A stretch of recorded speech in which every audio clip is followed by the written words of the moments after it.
الحديث الأربعون عن ابن عمر رضي الله عنهما قال: أخذ رسول الله صلى الله عليه وسلم بمنكبي فقال: كن في الدنيا كأنك غريب أو عابر سبيل. وكان ابن عمر رضي الله عنهما يقول: إذا أمسيت فلا تنتظر الصباح، وإذا أصبحت فلا تنتظر المساء، وخذ من صحتك لمرضك ومن حياتك لموتك. رواه البخاري رحمه الله. Le 40e hadith. Ibn Umar radiyallahu anhuma rapporte: le messager d'Allah sallallahu alayhi wa sallam me dit, le messager d'Allah sallallahu alayhi wa sallam me saisit par l'épaule et me dit: sois dans ce monde, sois dans ce bas monde comme un étranger ou comme quelqu'un de passage.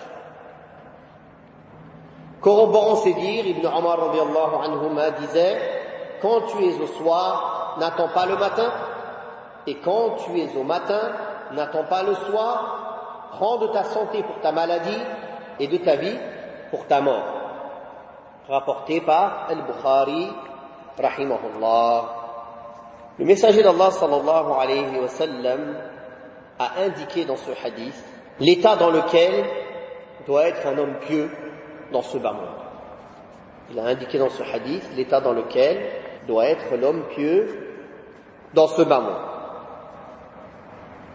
Alors, il doit être dans un de ces deux états. Le premier état, l'étranger. L'étranger, c'est une personne qui réside dans un pays qui n'est pas le sien. C'est ça l'étranger. L'étranger, c'est une personne qui réside dans un pays qui n'est pas le sien. Donc cette personne, son cœur, il est attaché au fait de revenir dans son pays d'origine. Alors il ne s'attache pas au pays dans lequel il réside, car il sait qu'il va devoir le quitter à un moment ou à un autre. Il y est un étranger. Donc son attachement à ce pays est faible, plus faible que quelqu'un qui est dans son pays, dans lequel il réside. La deuxième catégorie, le deuxième état vers lequel le prophète sallallahu alayhi wa sallam nous a dirigés, c'est l'état de la personne de passage.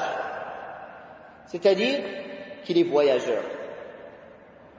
Il ne va même pas résider dans ce pays dans lequel il est. Il est juste de passage. Il y passe juste pour se reposer, pour régler quelques affaires, pour finir son commerce ou ses histoires ou ses affaires, puis repartir. Il n'y a aucun doute que ce deuxième état est encore meilleur que le premier. Car la personne qui se sent comme un passager, il est encore moins attaché au pays dans lequel il passe qu'un étranger résident. Donc le messager d'Allah sallallahu alayhi wa sallam nous a dirigés vers ces deux états-là, que tout serviteur pieux, sa manière d'être avec ce bas monde, c'est en premier lieu et la meilleure manière de se sentir comme quelqu'un de passage. Comme le prophète sallallahu alayhi wa sallam a dit,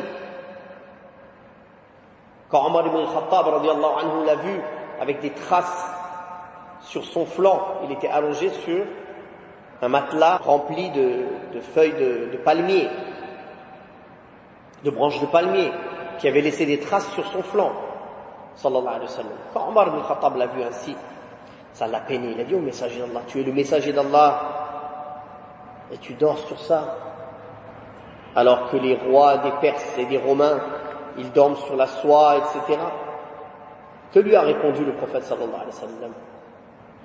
Ma li walid dunya, qu'en ai-je à faire de ce bas monde? Je ne suis dans ce bas monde que comme un cavalier qui s'est reposé à l'ombre d'un arbre, puis qui s'est levé et il est parti. C'est ça. Kun fi dunya ka'annaka gharib aw 'abiru sabil. C'est ça, 'abiru sabil. Un passage comme ce cavalier qui se repose à l'ombre d'un arbre. Quand il a fini de se reposer, il se lève, il part. Voilà notre état dans ce bas monde.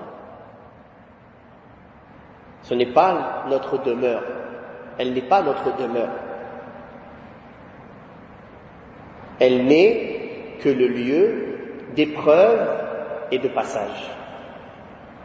Celui qui a compris cela, alors il a compris la vérité, la réalité de ce bas monde. Il ne s'y attache pas. Il en prend ce qui est utile pour son au-delà. Et il s'éloigne de tout ce qui pourrait nuire à son au-delà, ou même de tout ce qui n'est pas utile pour l'au-delà.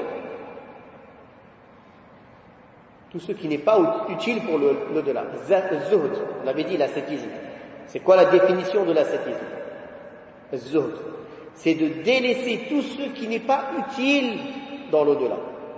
C'est un degré plus gros que al-wara, plus grand, plus haut que al-wara, que le scrupule.